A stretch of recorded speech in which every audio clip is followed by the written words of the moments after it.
the audience please arise?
The invocation will be offered by Mr. Dean Gates, a member of the board.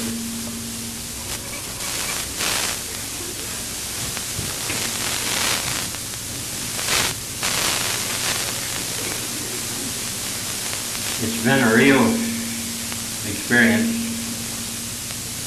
and a real pleasure for me to serve on this board of the Vocational Center. It's been quite a long time. We're happy to welcome all of you here. Looks like we're going to have to get a larger place to hold these exercises. We're not utilized all the available space in this one. We're happy to see you here. We're happy to have 7 former board members here with us. Representative Tom Christensen and his wife, Gary Lord, from the State Board of Education. Not the State Board, the State Office of Education, excuse me.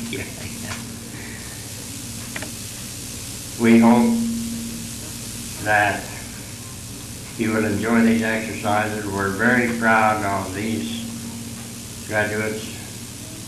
We're very proud of this institution and the growth and progress that it's made and the things that it represents in the area. We're proud of our faculty and staff. They do a great job. We hope that you will enjoy with us the rest of the afternoon. Thank you.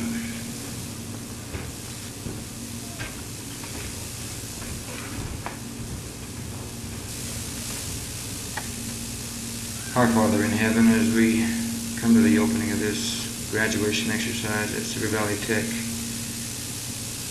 We're appreciative of Thee at this time, Father, for the many blessings that Thou hast bestowed upon each of us. We're especially grateful this day for the opportunity we have of living in this great land of America, where we can receive an education and do those things with that to better ourselves in this life as we prepare for our future lives. And Father, we're thankful for the faculty and those administrators of this great facility, the time they put forth in their education to prepare the students in this school for their education. Father, we're thankful for each of the graduates and those who will be recognized this day for their efforts and for their willingness to and their desire to further educate their lives in this great land. We would ask Thy Spirit to be with us this day for those who participate on the program, that they will be able to say those things in which they have to say in their hearts, that we may understand those thoughts and feelings that they have for us this day. We now ask again Thy Spirit to be with us throughout this commencement exercise, that everything will be in accordance with Thy holy mind and will. And we say these things in the name of Jesus Christ. Amen.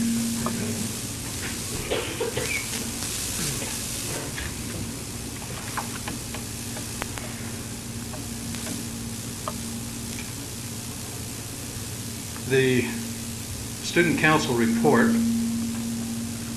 will be made by Mrs. Chrissy Griffiths-Butts. Chrissy is just married this past weekend. It was my pleasure to be at her reception. She's a very special young lady. And as you can see, will also be graduating this day.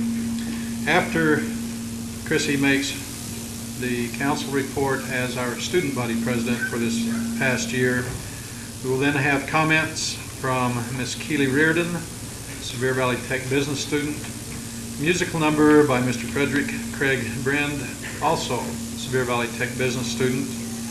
We will then have an introduction of our commencement speaker by Mrs. Ruth Jackson, a member of the Sevier Valley Tech board, and then our commencement address by Mrs. Ruth Hardy Funk, chairperson, Utah State Board of Education. Mrs. Butts, if you would please approach the microphone.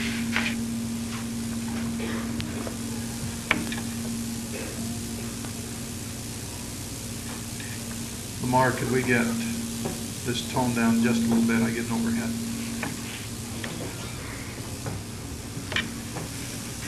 Faculty, graduates, family, and friends, good afternoon. Today is a special day in each of our lives. It's a day of achievement. One cannot get much satisfaction out of endless dreaming. One must perform. To get where we are today, we had to work hard, sacrifice, and it depended on performance.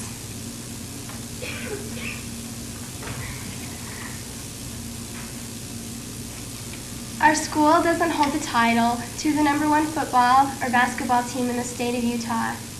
Its name of fame is your key to a better future. The diploma we receive today will open the door to a world of opportunities. Our nurses will save lives. Top-notch mechanics will come from the guys that have walked around all year in greasy coveralls. The chefs have the talent to whip up mouth-watering dishes, and where would anybody be these days without a good secretary? The faculty here is the finest. It's nice to have teachers and supervisors who do more than hand out tests and give assignments. They, along with the custodians, media coordinators, counselors, and directors, always have a smile on their face, and they've become some of our closest friends. I'd like to recite a favorite poem of mine, The Man Who Thinks He Can. If you think you are beaten, you are. If you think you dare not, you don't.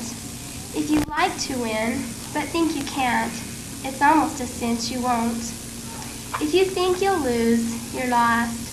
For out in the world we find, success begins with a fellow's will. It's all in the state of mind. If you think you're outclassed, you are. You've got to think high to rise. You've got to be sure of yourself. before you can ever win a prize.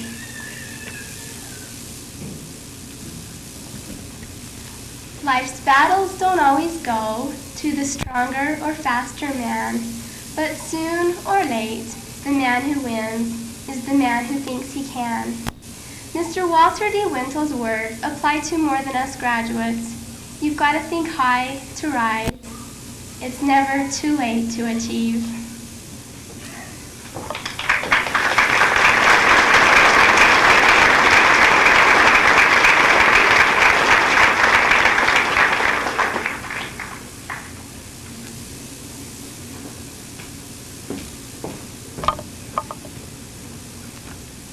Have you ever woke up, looked in the mirror at yourself, and asked that very profound question, who am I?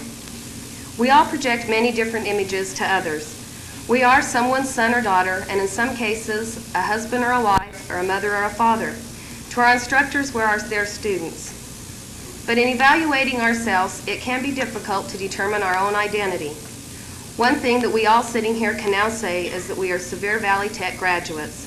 We all set the goal of graduating. There were times, yes, when it seemed impossible and out of our grasp, but we kept pushing ourselves. When we reached a goal, we gained the feeling of achievement and self-worth. We know that, yes, we can do it. But even though we have all accomplished our goals at the Tech, we are not yet finished.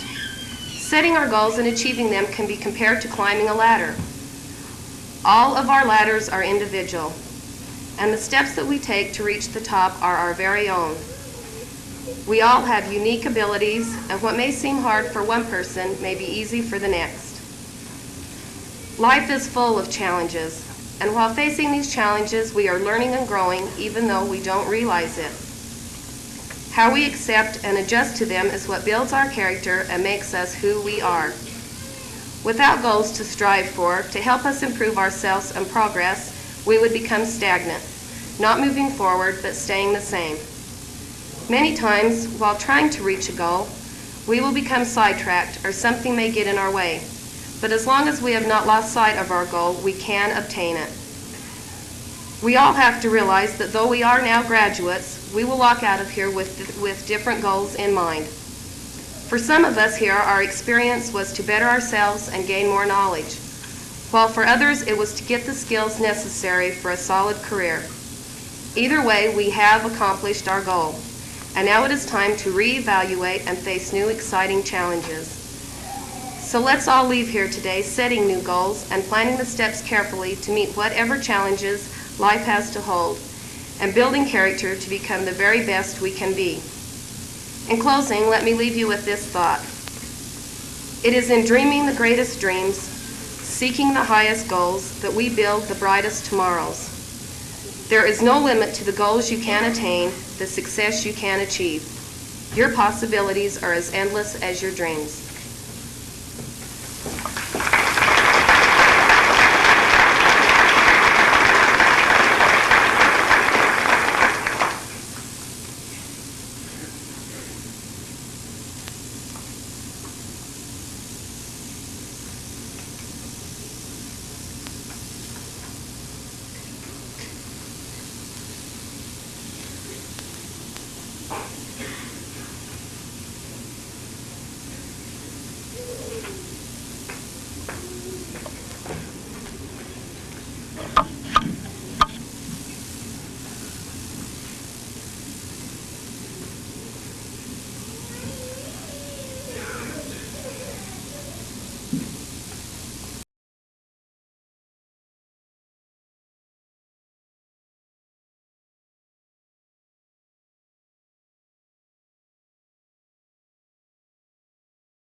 you, Mr. Wren, for beautifully reminding us of the importance of memories in our lives, to give them our life's perspective and something to build on in the future as you look at the days ahead.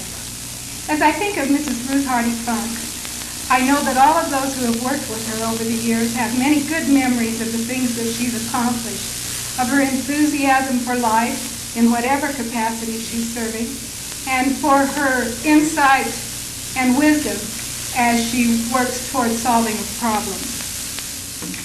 Those on faculty and staff have had an opportunity this morning to hear her vision of the shift in focus, which is the plan of education for the future in our state, and to catch a ray of the enthusiasm that she feels for that document and for our ability to make it work in the vocational center and in other educational entities throughout the state.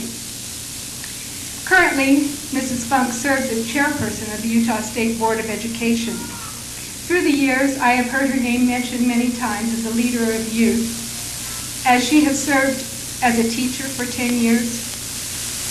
In fact, she was just sharing with me an experience she had of playing the piano for an hour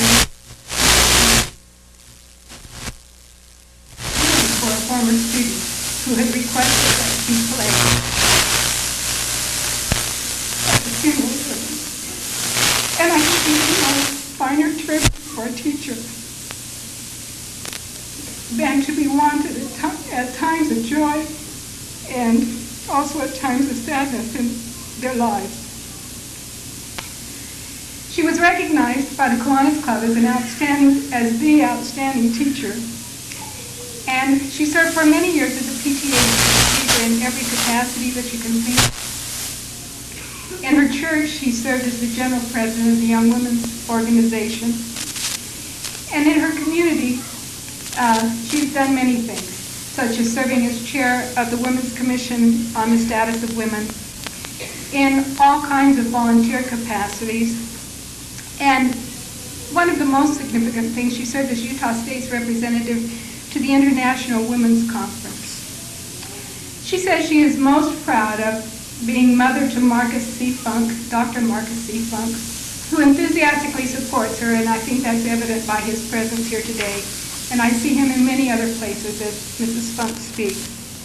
She is a mother of 4, a grandmother of 18. She's a friend to educators, to students, and to me. It is our privilege to hear now from Mrs. Ruth Hardy Funk.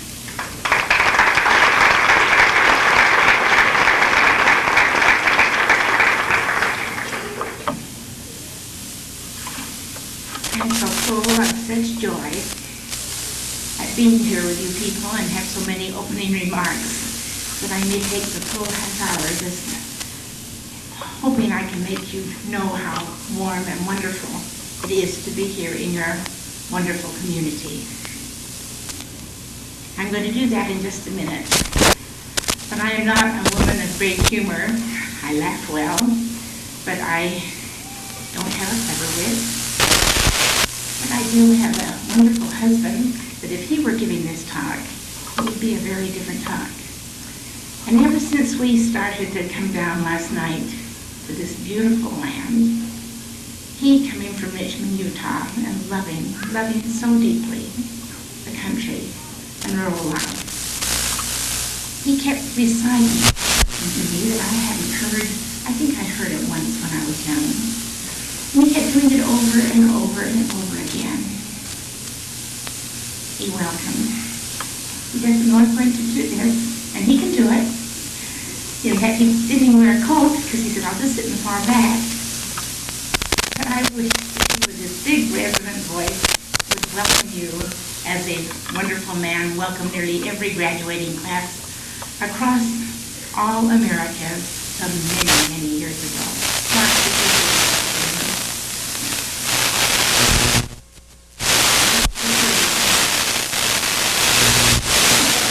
Say what you said to me, you have marvelous, because I've loved so much all day.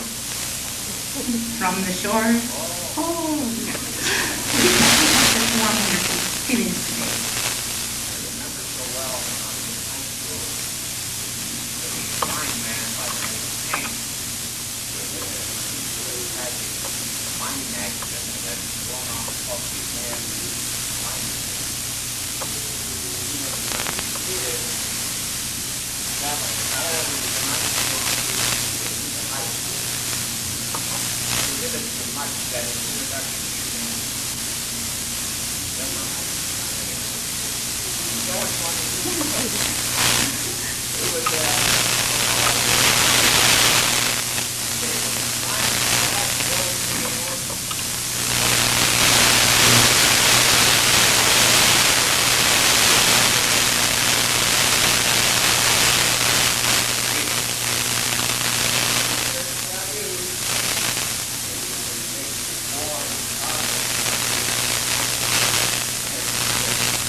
country has never been taken out of this boy, and never will be, and we are having a wonderful time.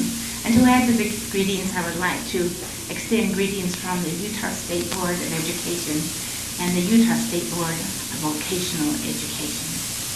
We feel so deeply about this marvelous dimension of education in the state of Utah, and it is a thrill to be here at a vocational education commencement as you wonderful young people move on.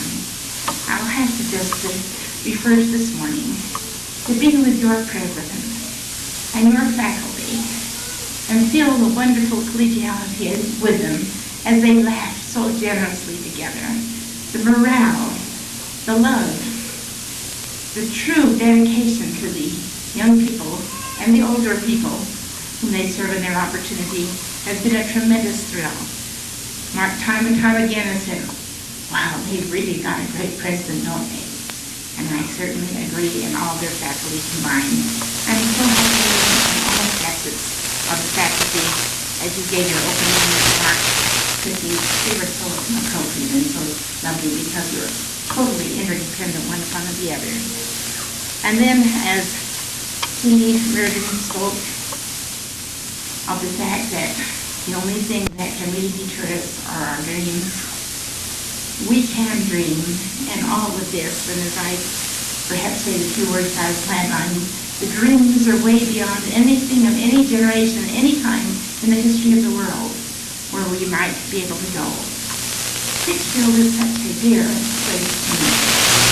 My first recollection was when Herbert Maw, he then being the governor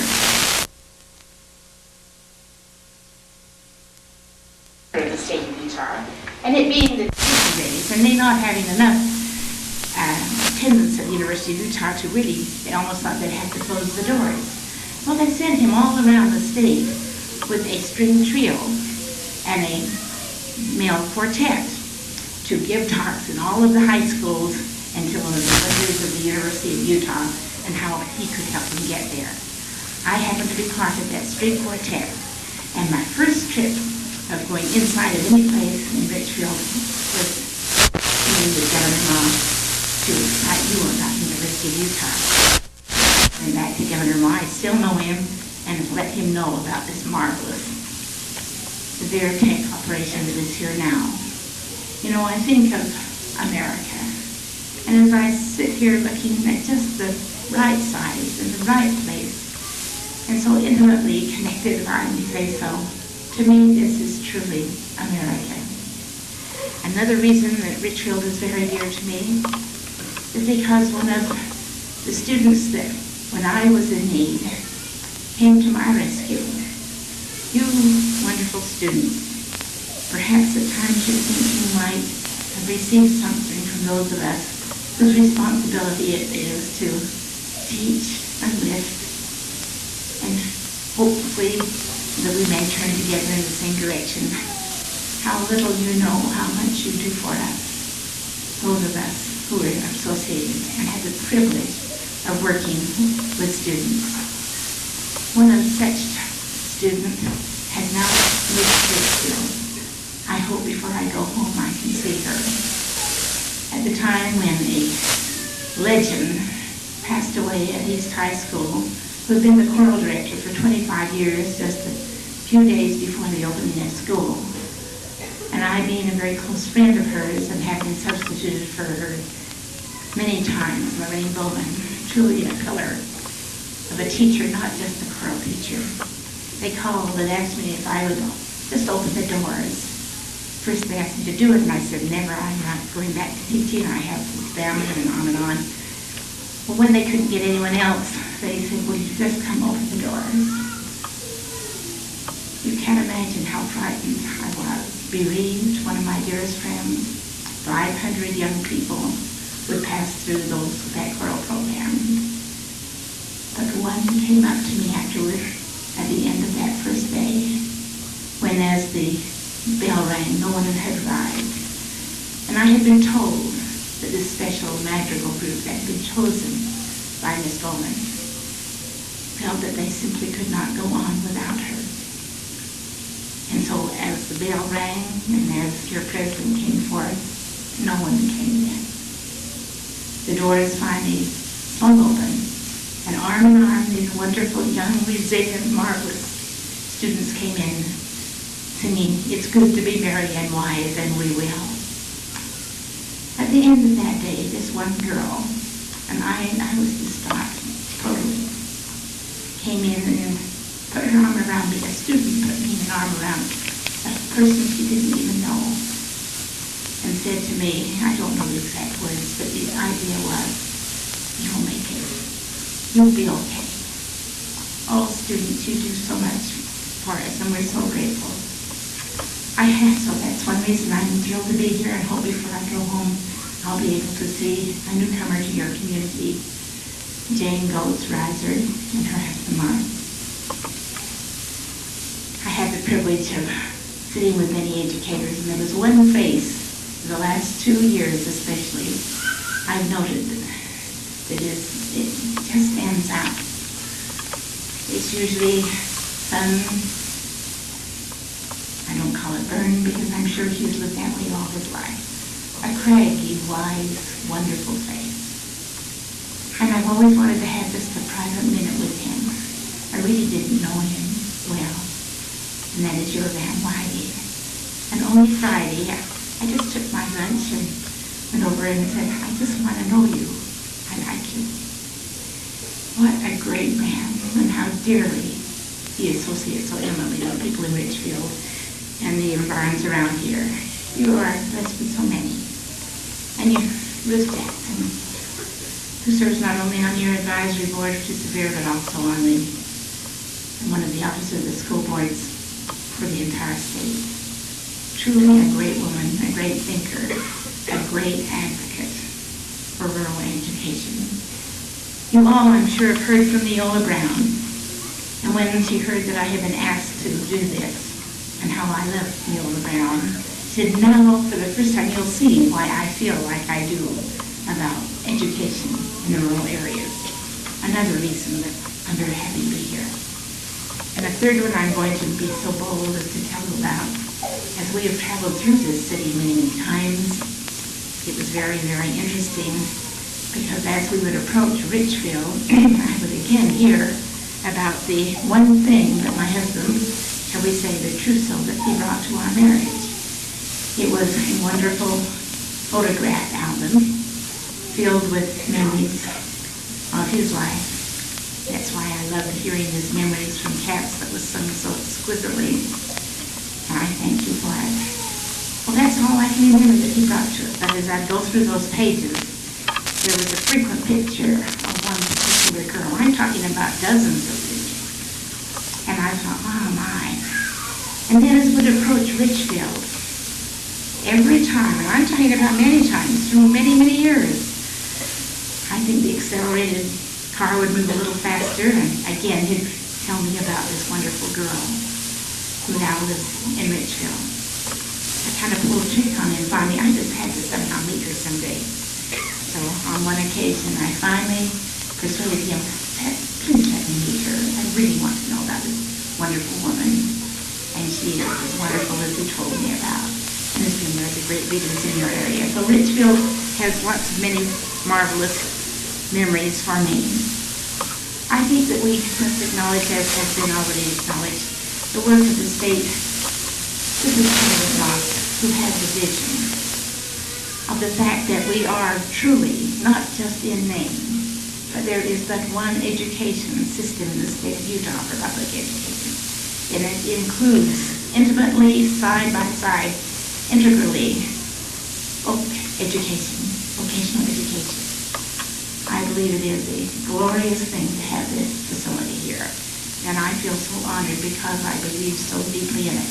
As we know that 80% of the jobs that are held in the state of Utah can be held by people without a degree, but the marvelous work that comes out of these vocational education institutions, and certainly Sevier is one of the great models that we look at.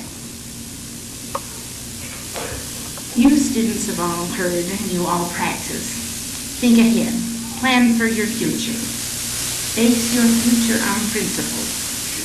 In looking ahead, some of our most brilliant forefathers occasionally made great predictions. This is hard to believe, but I think 25 years from now they'll say the same about us. In 1925, R.E. Olds, and you can guess what he was, sold out his interest in the automotive industry, stating that the field holds no more interest for me because the motor car has reached the ultimate in design and technology, and I wish to look for new fields to conquer. Thomas Edison once remarked that no one would steal his photograph because it absolutely had no commercial value. Look where music has gone. Look what a marvelous song because of technology. This wonderful young Mr. Brin was able to sing Memories from Cats with a Broadway musical instrumental background because of technology. Wasn't it wonderful? It was absolutely glorious. And Thomas Edison thought it had no commercial value.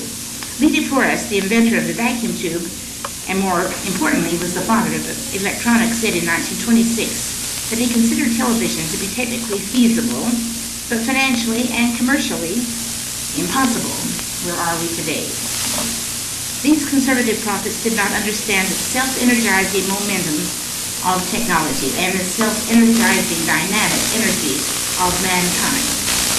Now, what does the future, at least in terms of your career and success, look like? I'd like to just suggest a few projections. In considering our future careers, we must consider the following. There will be 20 million new jobs. They're not even created now. Before the year 2000, just 11 years from now. You don't know really what you'll be doing. Isn't that exciting to have that excitement of discovery? We speak of the pioneers and the quest of the opportunity of discovery. Never have we had greater opportunity. There will be a drastic reduction of available workforce entrance ages between the ages of 16 through 24. Now this is a startling demographic, really. The traditional source of new workers is shrinking. Where will employers go to get their workforce? Where could it be more prominent in the state of Utah, who have the greatest number of children per capita, and does have the greatest workforce that they can possibly tap? The population, and therefore the workforce, will grow more slowly than since 1930. In 1987, 47% of the new entrants into the labor force were white American males. Now this kind of throws me, and I don't know how to interpret it. By the year 2000, only 15% will be white males. I'm trying to equate that. By the year 2000, 60% of working age women will have jobs outside the home. Needs of working women with families must be reconciled. Jobs will require more education and training. The average age for the American worker is now 36. By the year 2000, it will be 39. And now the service sector will add more jobs between 1989 and the year 2000 that now exists in all of manufacturing. We are becoming a service-oriented nation and world. It is a global statistic. The Bureau of Labor Statistics predicts that virtually all of U.S. jobs growth between now and the 21st century will be in the service sector. Have you thought of that? We will be thinking of that, won't we? 9 out of every 10 jobs will be service-oriented, and wages may become less equally distributed as the movement toward a service economy continues. There will be much more part-time work. Between 78 and 89, more than half of all new jobs were created by firms with fewer than 100 employers. People that work in Richfield and in the rural areas. This trend will continue and be magnified. The jobs of tomorrow will require much higher math, language, and reasoning skills than do positions currently. A last item reinforces one listed earlier. Increased education and skill requirements will be necessary for all new jobs of the future. Now this is a different element that has been growing more and more, to be able to figure out problem-solving skills, critical thinking. That will be for every one of us. In a nutshell, the workforce 2000 will be older, female, minority, and immigrant. Those are the facts that we are facing. Even though your goal has likely been to complete a training program and graduate, you've only just begun, and you've all said that in your remarks. Let's look at an additional facts. Workers will change jobs 5 to 6 times during their normal work lives. 5 to 6 times. Are you ready, graduates? A total of 1.5 million workers are permanently displaced each year and will require assistance to re-enter the workforce. And employers already spend an estimated $210 billion annually on formal and informal training, almost equal to the total America spends on formal education in our schools. In a recent address to a group of vocational educators, Jarrett G. Note, Vice President of Citicorp Global Payments Products, made the following statement: the popular phrase, lifelong learning, as far as I'm concerned, does not include new and better courses in psychology, philosophy, and literature. Lifelong learning means to a large extent vocational education.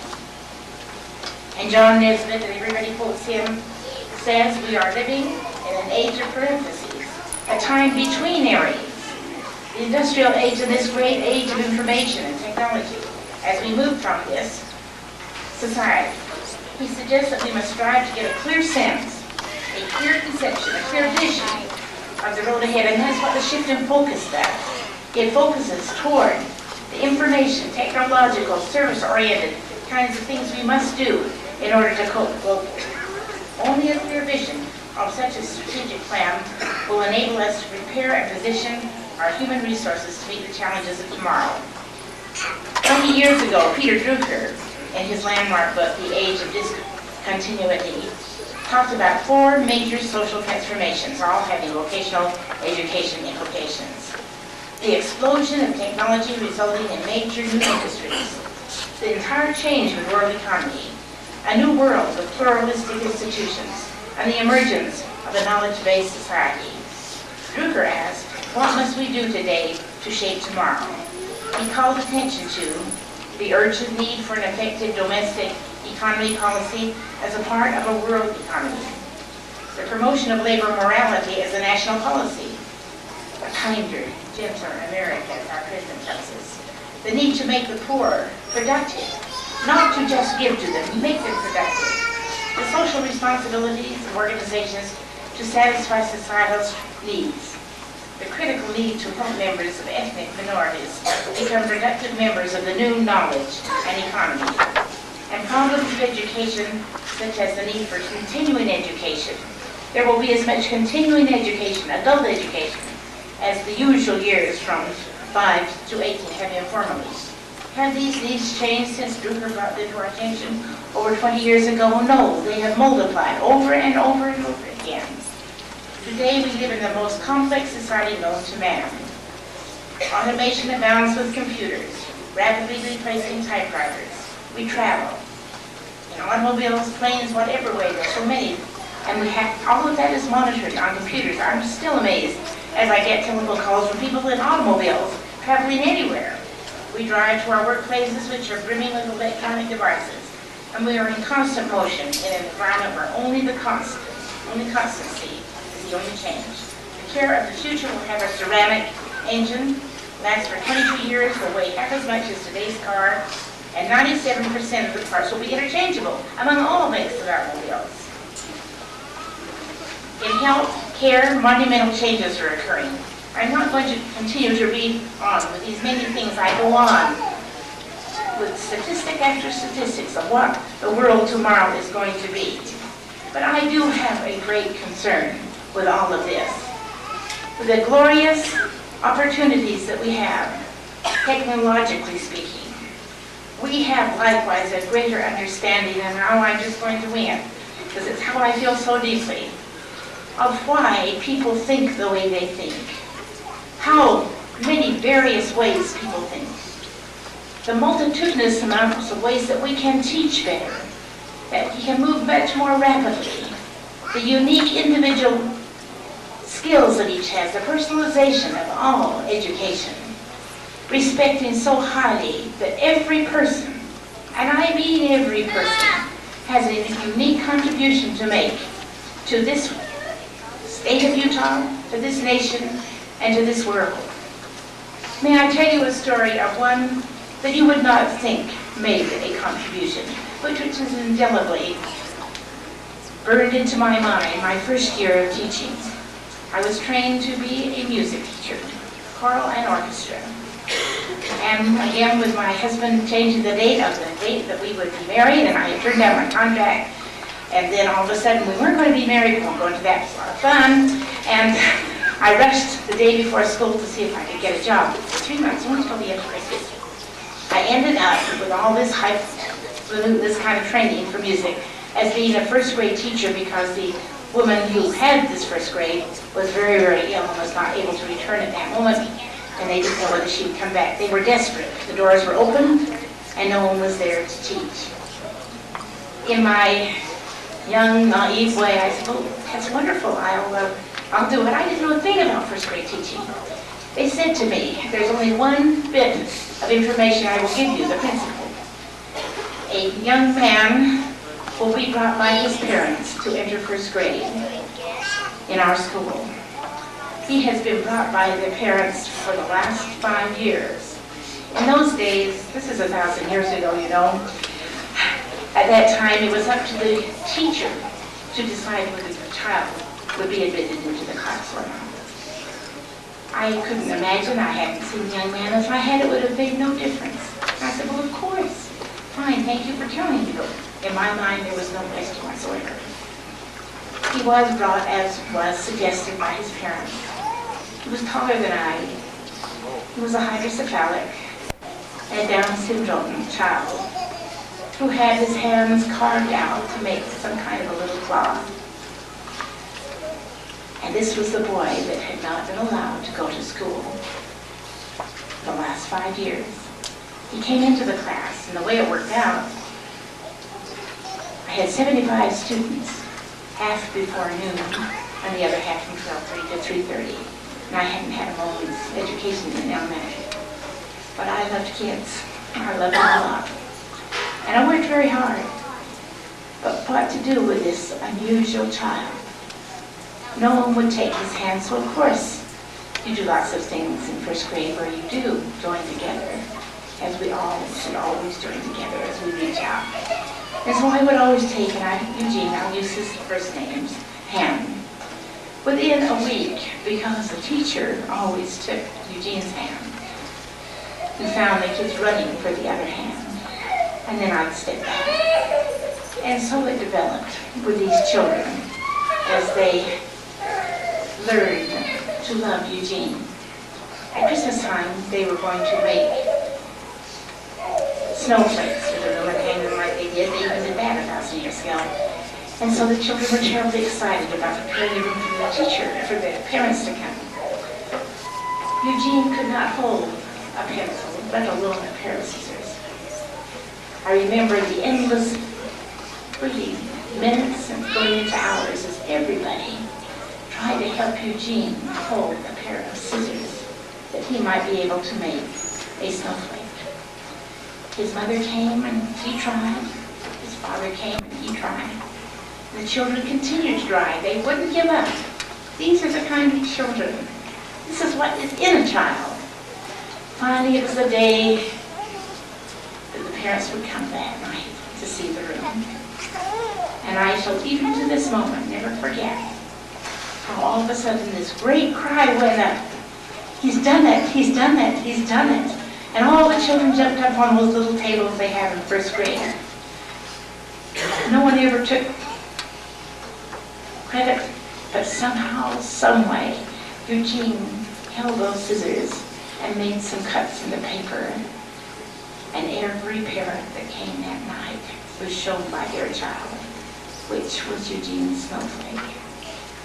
I tell you that only that as I look back, the greatest gift that happened to those children was Eugene, was carrying about his uniqueness, of loving him, of bringing the best out in every child.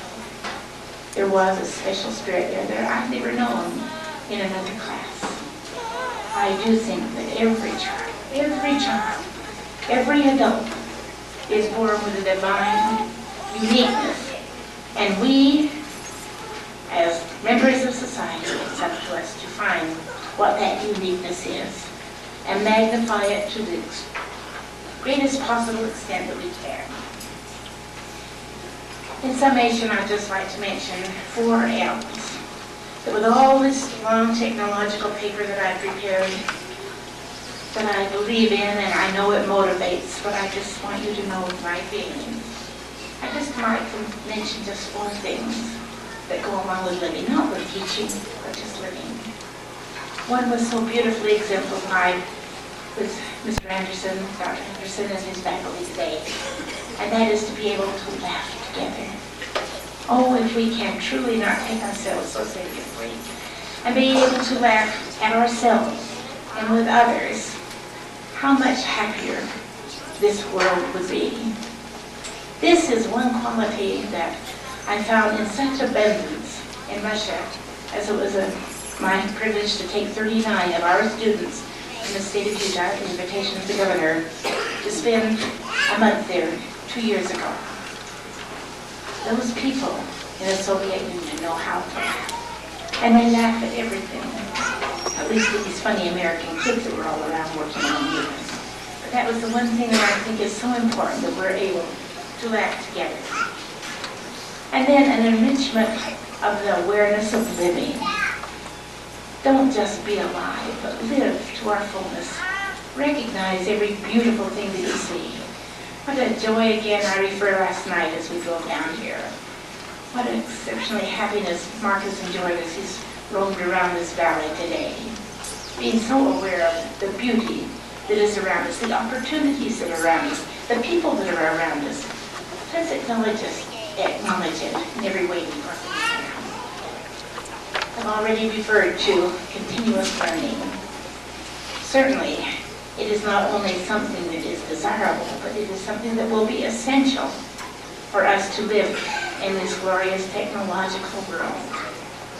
But to that, the more technical it gets, the more automatic it gets, greater is the need to reach out to one another and to have the intimate association one with another. You graduates, don't forget, don't lose that dimension. Embrace all the technology in the world, but remember the one that can embrace that is another human being. And that's where real fulfillment comes, when you touch the heart and the mind and the soul of another person. And then finally, that which is so evident in the time we have been, and that is truly unconditionally loving one another, that we can truly lift and learn from one another, and sincerely know that there's something beautiful that you can give and something beautiful that you can receive. Again, a student said it so well to me. One says we sat through a week of a thread-wearing workshop. And there were some wonderful things stated, and there were some others that weren't, and I was rather despondent because I thought I knew it all at that time. I was very young. And I said, you know, I haven't learned anything very new. I'm not sure that I really should have been here. And this much younger young student who was just going into the world said, but don't you see the fact that you learn as much by knowing that's something I don't want to do as that's something that I do want to do. I want to congratulate all of you here again for the marvelous operation that you have not in the public schools here, as well as most particularly right now at Sevier Technical College. It has been a tremendous privilege for me to be a little part of it with you this day and to share it with my husband. And I wish you graduates every joy. Be ready for the changes. Embrace the changes. Look for the changes. Look for the flexibility that is yours. Know, as your speaker so beautifully said, you are restricted only as far as you dream. Because I am convinced that nearly any dream we have, if we're willing to pay the price, can come true. Thank you so much.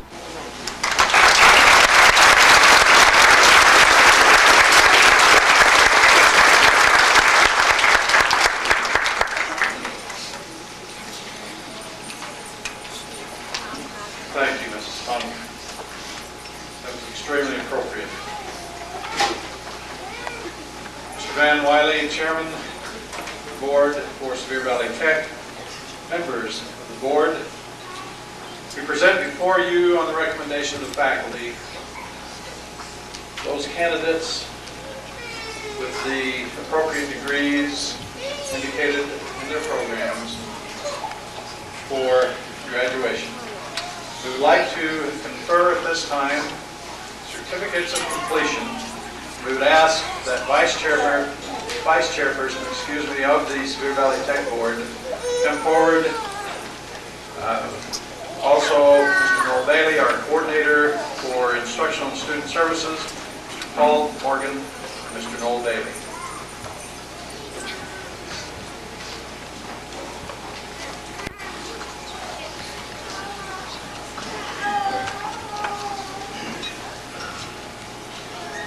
Will the back row graduates please stand and take your places in preparation of receiving your diploma.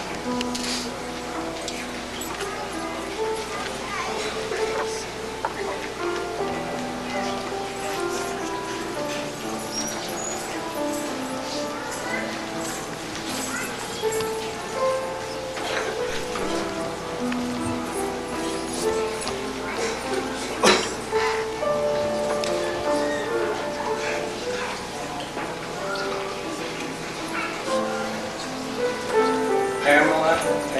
Anderson, wife of Lynn O. Anderson of Monroe, graduating in practical nursing.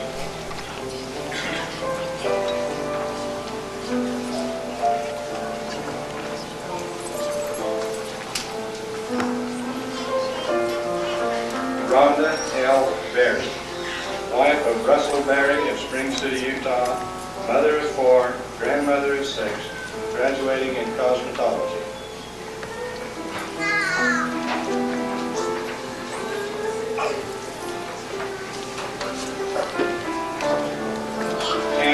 Nielsen Blackham, wife of Donald Blackham of Annabella, graduating in practical nursing.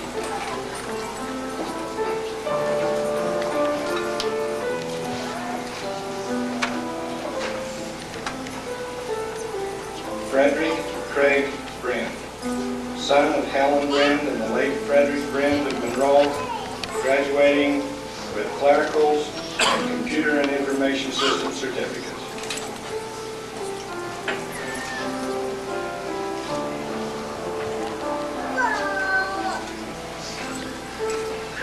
Vicki P. Burrows, daughter of Dee and Lorna Porter of Glendale, Utah, graduating in cosmetology.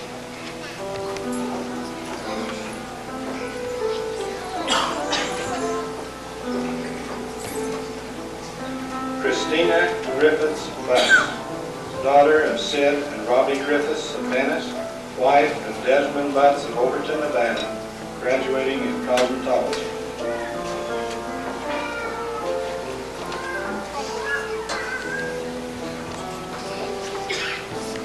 Ida Marie Carter, daughter of Ida Albee of Sickert, graduating with an accounting and clerical and computer certificate.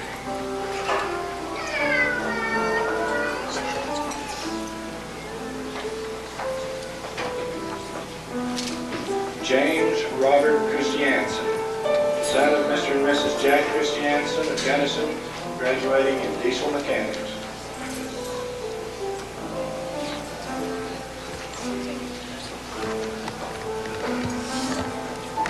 Christina J. Colburn, wife of David C. Colburn of Elsinore, graduating in practical nursing.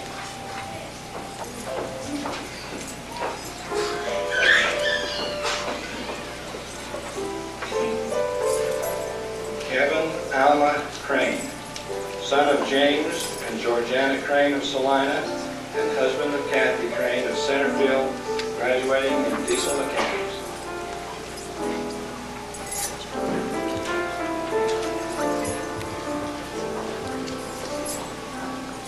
Lori L. Daniels, daughter of Betty Shipman of California and Gary Hunt of Ridgefield, mother of Doug, Travis, Tina, and Vanessa, graduating in accounting.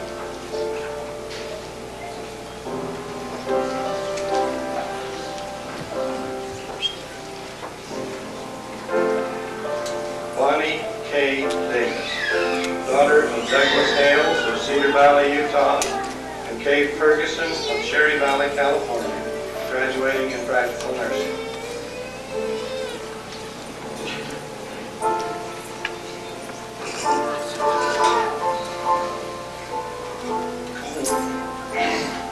Colleen L. Despain, wife of Dean Despain of Elsinore, graduating in practical nursing.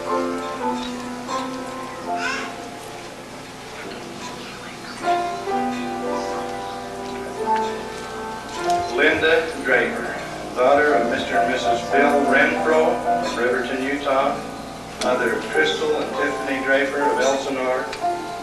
She is receiving her high school diploma in addition to an accounting certificate.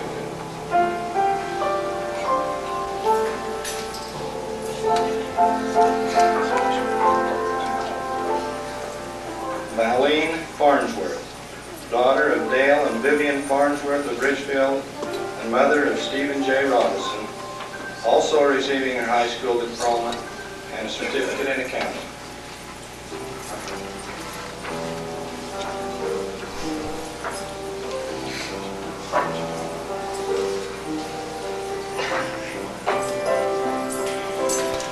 Kimberly K. Sevier, daughter of Mr. and Mrs. James Freeby of Sigurd, graduating with an accounting certificate.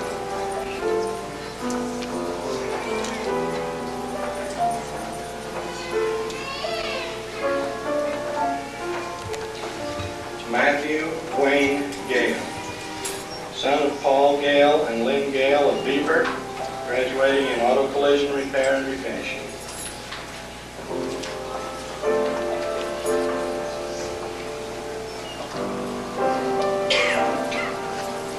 Julie Ann Greenberg, daughter of Mr. and Mrs. Gary Greenberg of Gunnison and mother of Jacob Jean Greenberg, graduating in practical nursing.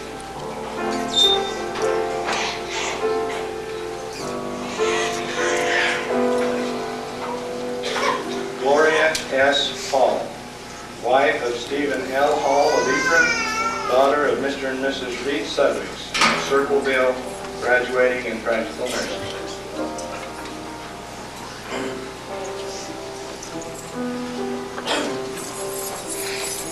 Mary J. Hanson, wife of Larry Hanson of Sterling and daughter of Rex and Francis Jensen of Salina, graduating in practical nursing.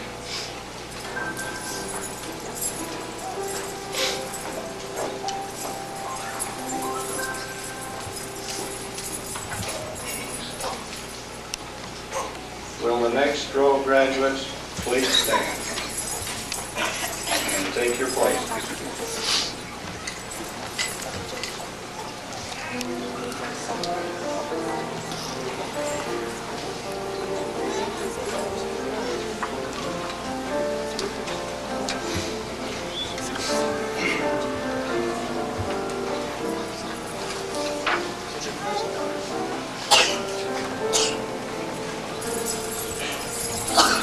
Terry A. Hanson, daughter of Mr. and Mrs. Ron Hanson of Richfield, graduating in cosmetology.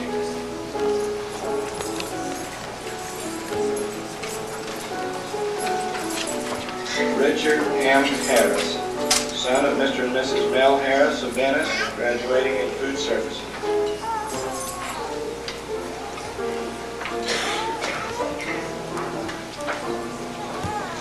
Andrea Page Hartley, daughter of Mr. and Mrs. William D. Ivy of Salina and mother of Rebecca M. Smith of Salina, graduating with a computer certificate.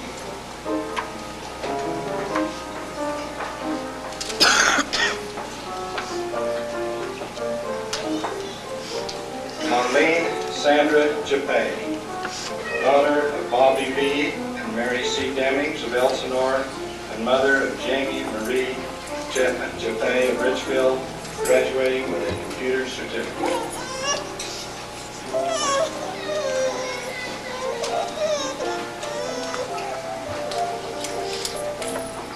Karen R. Jensen, daughter of James B. Redden of Spanish Fork and Annie Barker of Hurricane, wife of Gary L. Jensen of Glenwood, and mother of Lance, Bucky, Carrie, and Tyler, graduating with a secretarial certificate.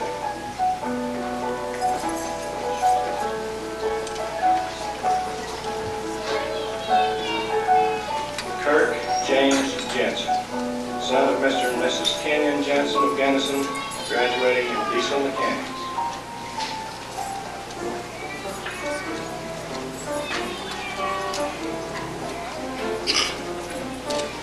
Mark Allen Jones, son of Steve and Jean Jones of Newcastle, Utah, graduating in diesel mechanics.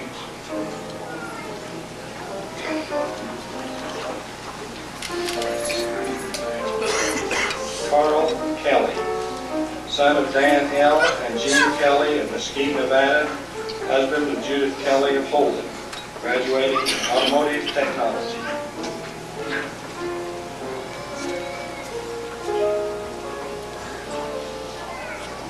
Deborah Erickson Lee, daughter of Ronald K. and June Erickson of Glenwood, graduating in practical nursing.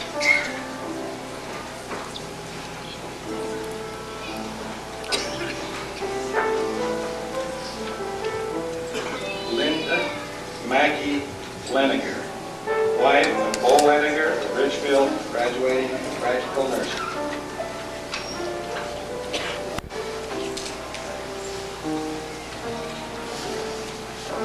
Janice Louise Luke, daughter of Mr. and Mrs. Ivan Washburn of Monroe, wife of Darren Luke of Elsinore, graduating with a clerical and computer certificate.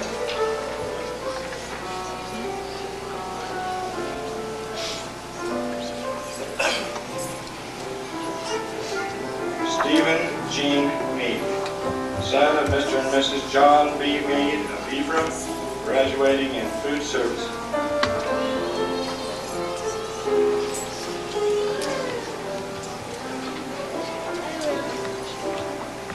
Dorothy D. Miner, daughter of Mr. and Mrs. Terry Simmons of Doyle, California, and wife of Edward Miner and Sigurd, graduating in practical nursing.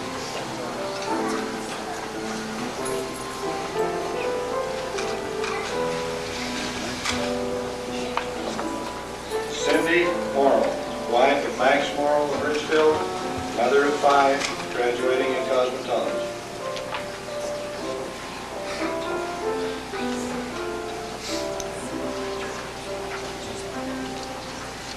Patricia Muir, daughter of Sandra Hanover of Ridgefield, mother of Kelly James Muir of Ridgefield, graduating in commercial art.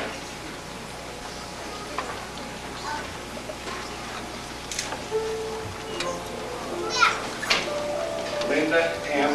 Neviker, daughter of Mr. and Mrs. Lorenzo Bagley of Casharum, wife of Brett Neviker of Casharum, graduating with an accounting, clerical, and computers certificate.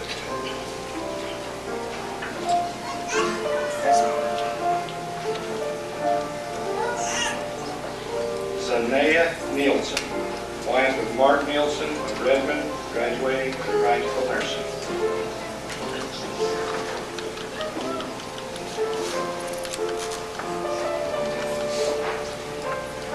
Britt L.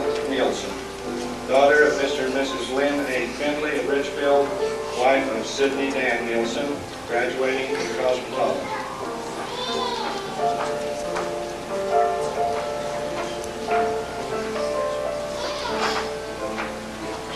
Misty Nielsen, daughter of Mr. and Mrs. Stan Nielsen of Ridgefield. Misty, in addition to graduating with a cosmetology certificate, is graduating from Ridgefield High School in the same year.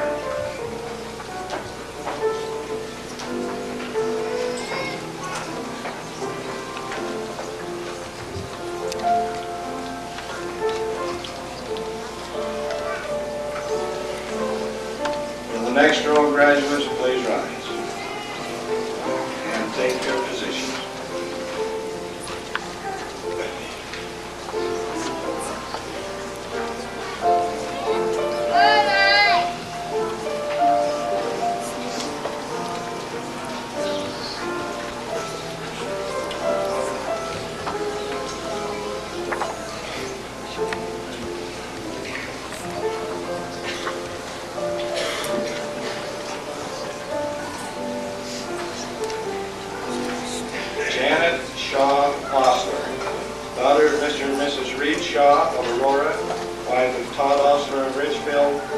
graduating with an accounting certificate.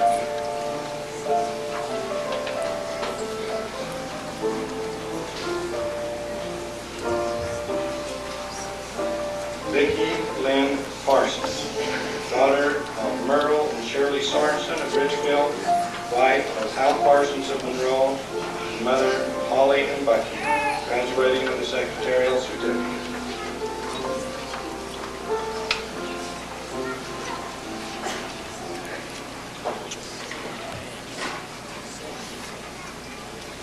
Cindy Payne, daughter of Larry and Virginia Gary of Fillmore, Utah, mother of Christina, David, and Jacob Payne of Ridgefield, graduating in industrial electricity.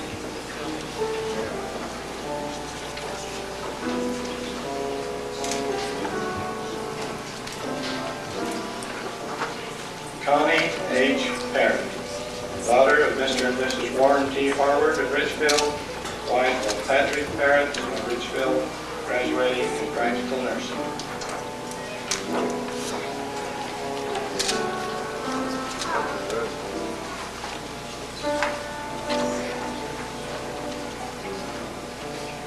Patrick John Parrott, son of Philip and Colleen Parrott of Mountain View, Alberta, husband of Connie Parrott of Ridgefield, graduating with a computer certificate.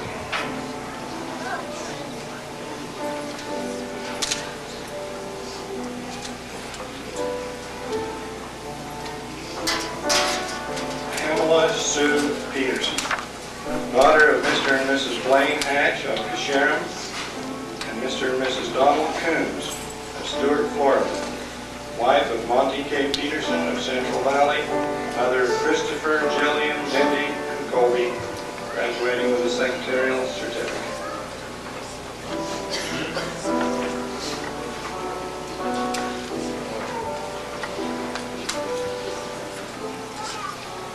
Monica Potter, daughter of Raymond and Diane Potter of Loa, Utah. Monica will finish her graduation exercise at Wayne High School, and in addition to that, this year will receive from Sevier Valley Tech an accounting, clerical, computers, and secretarial certificates.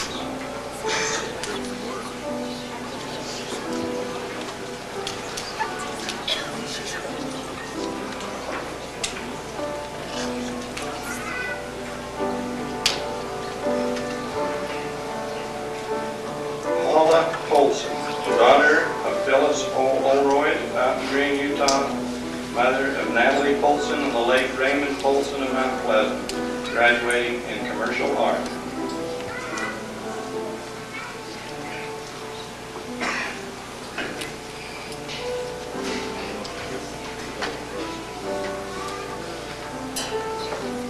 Philip Price, son of Clifford Price of Castledale, Utah, and Kathy Robinson of Las Vegas, Nevada, graduating in automotive technology.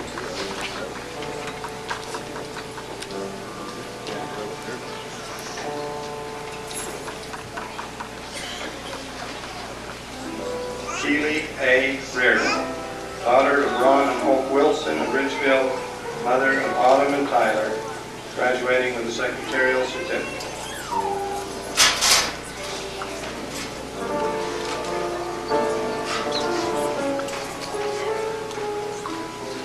Hannah M. Sawyer, daughter of Stan and Betty Sawyer of Lyman, Utah, mother of Kyle Martin of Ridgefield, graduating with clerical, secretarial, and computer certificates.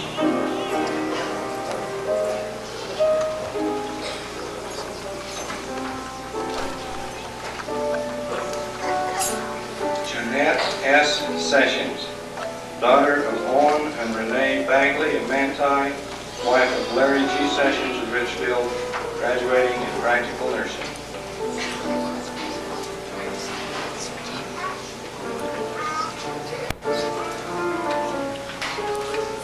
Kim A. Shattuck, daughter of Edna and Richard Shattuck of Salina, graduating with a computer, clerical, and secretarial certificate.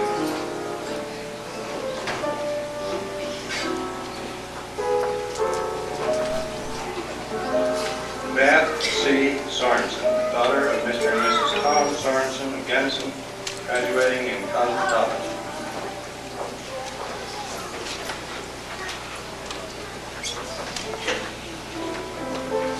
Deborah Lee Simpson, daughter of Bobby and Kenna Simpson of Salina, graduating in secretariat.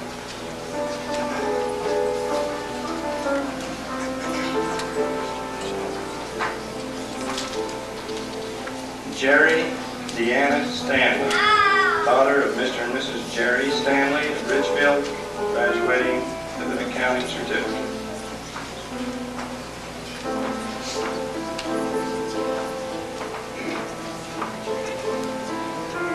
Jerry D. Stanley, son of Edith Stanley of Ridgefield, husband of Catherine H. Stanley of Ridgefield, father of Shelley, Jerry J.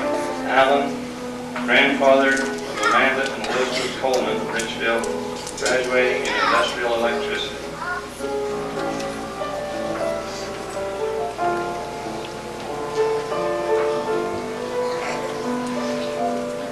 Denise H. Stewart, daughter of Mr. and Mrs. Darrell Hensey of Ridgefield and wife of Mitch Stewart of Ridgefield, graduating in practical nursing.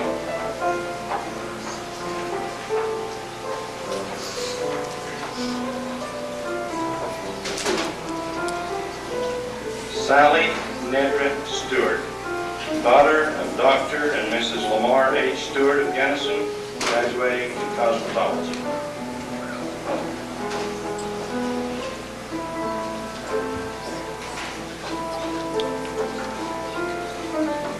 Leslie Ann Sudweeks, wife of Evan Sudweeks of Kingston, graduating in practical nursing.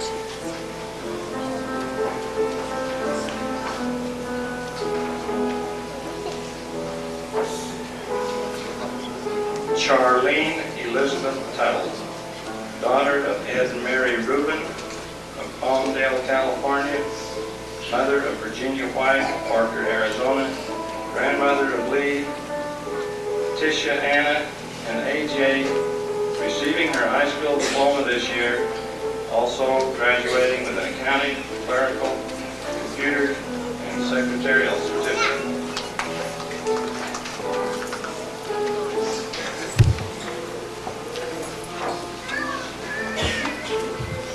Seth Vernon Weeks, son of Clark Weeks of Lewiston, Utah, graduating in food services.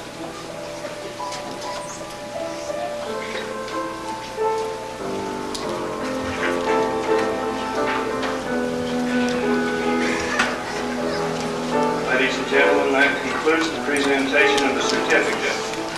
I would call your attention to the back page of your program, however. We have some certificates of proficiency that have been issued throughout the year to various students who have had an individual goal. It was not to fill a whole year or 900 clock hours, but maybe to take one-time class or to take front-end alignment and auto body or whatever it was to reach their vocational goal and then go on. We also honor them for this commencement exercise. Ladies and gentlemen, I'm sure that we can give these graduates a great hand.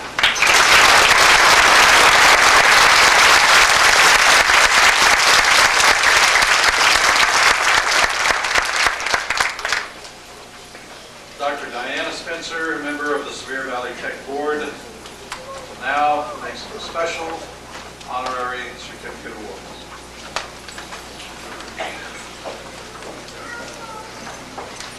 It's my pleasure to be here as a member of the board. And as a matter of fact, before this program is over with, you will have seen 6 of the 7 current Sevier Valley Tech board members. You may never have wondered where we came from, but I'm going to tell you a little bit about it anyway. 5 of us are members of local boards of education. And each of these 5 local boards designates a member to sit on the board of Sevier Valley Tech. So how do we get to be on Sevier Valley Tech's board? Very few people run for school board elections with the idea of serving on the Tech board. I'll be right up front with you about that. But unanimously, this turns out to be the most positive part of the service. We have Well, let me give you some examples.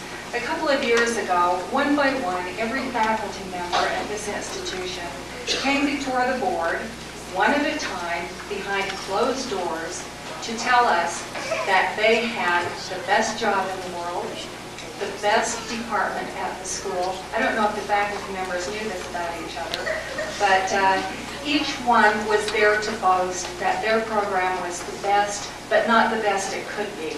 And this enthusiasm, this commitment to excellence, and concern about the students. How can we make the best possible programs for these students? That was the concern, shared unanimously by the faculty. Well, at that time, I was new enough on the board that I couldn't really take credit for that. The people we credit for that are the prior boards. And we have here today as special guests 7 former board members, and we have for them honorary certificates to show our appreciation for the example and the precedent they have set for us to carry on their good work. So I will call the names.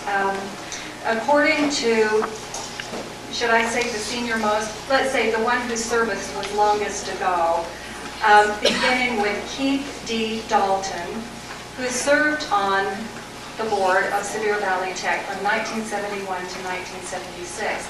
And if you would please come up, we will award you your certificate of completion. You've completed your board service. In fact, if not in spirit. Second, Devon K. Nelson, who served on the board from 1971 to 1976.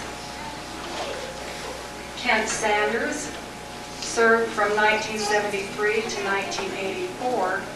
Kent was on the same local school board that I am on, and I think we were both pleased to see so many students from the Gunnison Valley area graduating here today.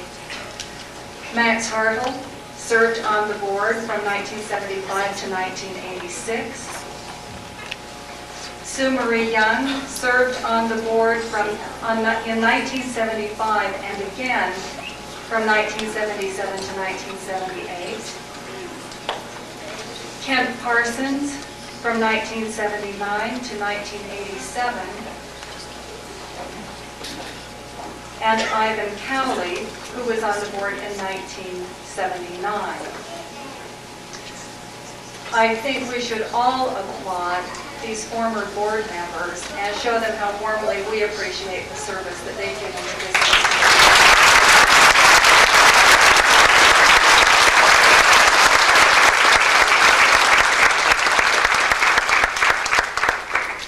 I've served with all of these, so you can see how long I've been around.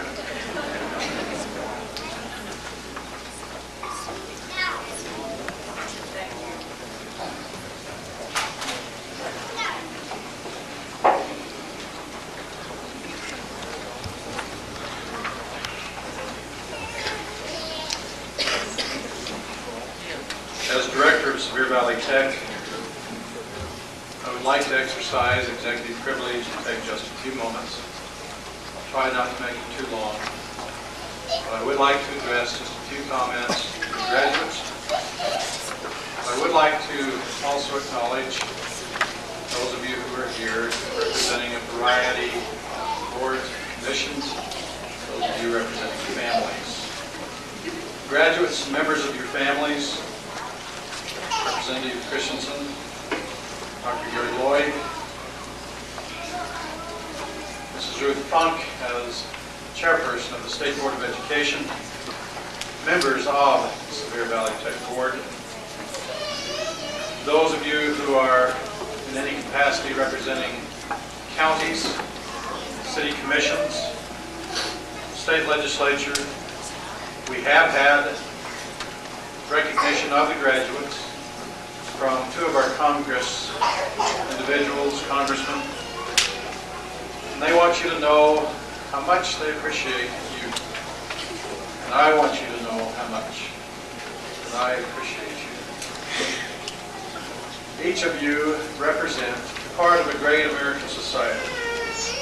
It allows these individuals to accomplish what they have. Be able to set the goals for what they will still accomplish in their lives. It hasn't been too long ago that there was a report made, very critical, perhaps some thought cryptic, perhaps some even thought not totally accurate. And yet I think it spoke to the very basis, the very roots of a great process of introspection regarding American education. The National Commission on Excellence in Education, in a national report called A Nation at Risk, the Imperative for Educational Reform, indicated that more and more young people emerge from high school ready neither for college nor for work. This predicament becomes more acute as the knowledge base continues its rapid expansion. The number of traditional jobs shrink, and new jobs demand greater sophistication and preparation. If you'll reflect back on the comments that have been made this day, especially by Mrs. Funk, even those who would be called futurists, such as John Naismith, or the individual who's a very close friend of mine called Dale Parnell, in a text that he wrote in 1985, The Neglected Majority, also recites 17% of the American population, 25 years of age and older, hold the baccalaureate degree. Out of the 1980 census, projections were made, even given a dramatic growth of baccalaureate degree holders during this decade, during all of 80, going into the 90s, at least 3 of 4 students in the public schools are unlikely to achieve a baccalaureate degree.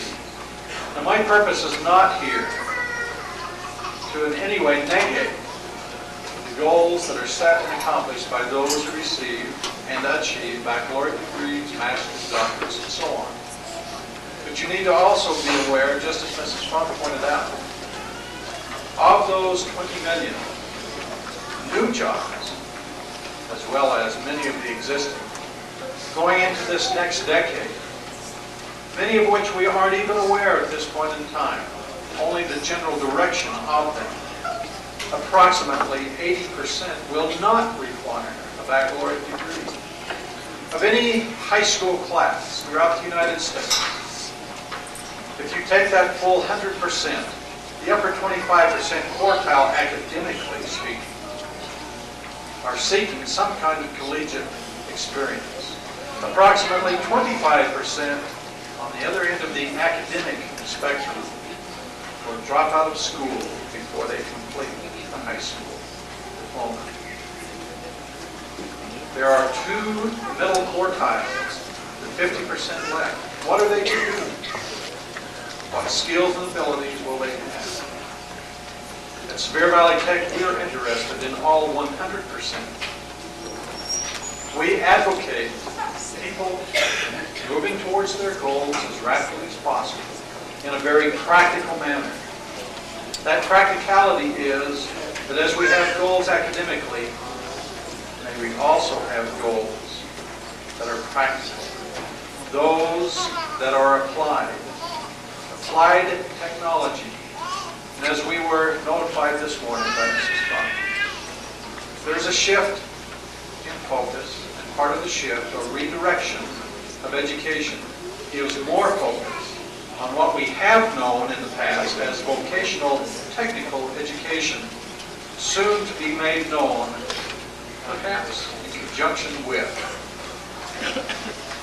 the sands of time. We will be known more for applied technology. And that term, please make note of it, because it will be more and more brought to the forefront. Graduates, it's realized that those instructors with whom you've had experiences to help you become job ready, or to upskill or upgrade positions which you already hold. Those are extremely important skills to have, some of which you were graced with, perhaps at birth, or perhaps at the side of a parent or some other friend. But as you came here, they were honed and refined. You're now ready to enter into full-blown service yourselves and your fellow citizens. I'm reminded very briefly, approximately 7 or 8 years ago, attending a conference in Cincinnati, Ohio. Cincinnati is an industrial community. There are many great firms and industries there. And a gentleman representing a number of the very large industries throughout the United States shared with us as educators, we want people, of course, who have the very basic skills to enter into job services at our places of employment. But give us individuals who not only have those basic job skills, give us, help us train a population that can communicate well verbally and in writing. People who can think conceptually. People who can do basic mathematical computation. Above all, give us individuals who get along with other people. Give us individuals who get along with other people. There probably would be fewer arguments if we tried to determine what is right, not who is right. There is no future in any job, only in the person who is holding that position. Happiness does not depend upon what happens outside of you, but on what does happen inside of you. It is measured by the spirit in which you meet the problems of life. Further, happiness grows out of harmonious relationships with others, based on attitudes of goodwill, tolerance, understanding, and love. Finally, the 10 Commandments of human relations. If these are the most important skills, if these are the most important personality characteristics that will ensure you not only lifelong learning opportunities, but in the positions which you hold and to which you aspire, please take these into consideration. Number 1, speak to people. There's nothing as nice as a cheerful greeting. Call people by name. The sweetest music to anyone's ears is the sound of his or her own name. Have humility. There's something to be learned from every living thing. Be friendly. If you would have a friend, be one. Be cordial. Speak and act. If everything you do is pleasure. Be sincerely interested in others. You can like almost everybody if you try. Be generous with praise. Cautious with criticism. Give your word, and then make sure you keep it. Be considerate of the feelings of others. Finally, perhaps, most important, as we've taken on the philosophy for years at Sevier Valley Tech, be alert to give service. What counts most in life is what we do for others. Graduates, we're all proud of you. Each of the members of the Sevier Valley Tech Board is sitting behind you. Those instructors with whom you've had learning experiences sitting before you. Parents, grandparents, spouses, children, friends and neighbors, legislators, commissioners, counselors, all of those who are sitting in front of you care about you. Know that you are loved. Know that if you will love in return, give of yourself as you have with the great sacrifices which you've made, the accomplishments you have this day. You will model your lives after those who have been honored for certificates of service, many years of service on this the Sevier Valley Tech Board. Utilize those role models. You become, as you are now, at least to some degree, role models for others. Know that we love you. Know that we are concerned about you. We would ask that you go forward, representing in a very harmonious way with others, in a very honorary way. Do so by representing Sevier Valley Tech and all that it stands for. And we ask you to go forward in that kind of attitude and that kind of accomplishment.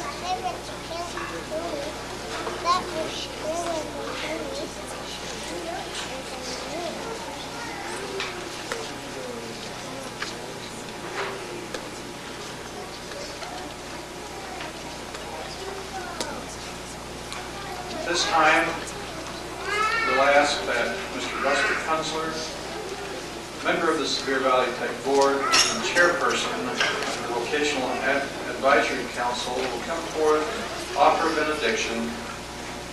After that, I will make just another note before we dismiss.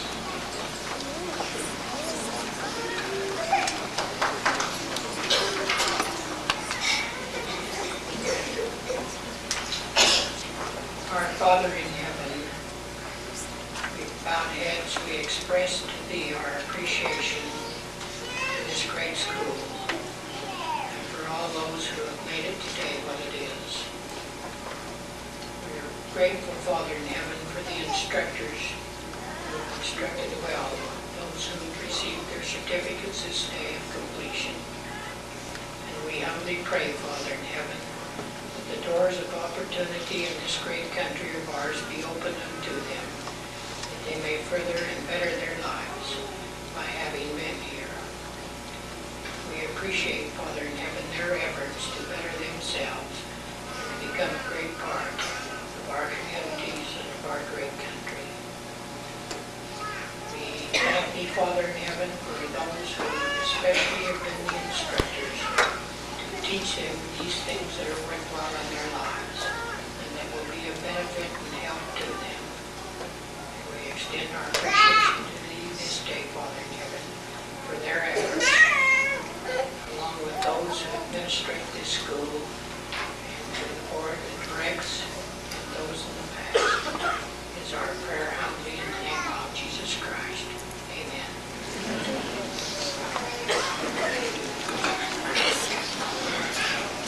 We would like to remind each of you that immediately after the commencement exercises that we do have a reception area. There'll be cookies and punch served. The board, the Sevier Valley Tech Board, will be meeting at 3 p.m. this day in the conference room. This evening in this student commons area, we will hold at 7 p.m. the nurses penning ceremony. Graduates, would you please arise? As an indication of having had conferred upon you the completion of certificates as indicated in the program this day, would you please move the tassels from the left to the right of your mortar boards? Audience, can we congratulate these people on the great accomplishments which they've made?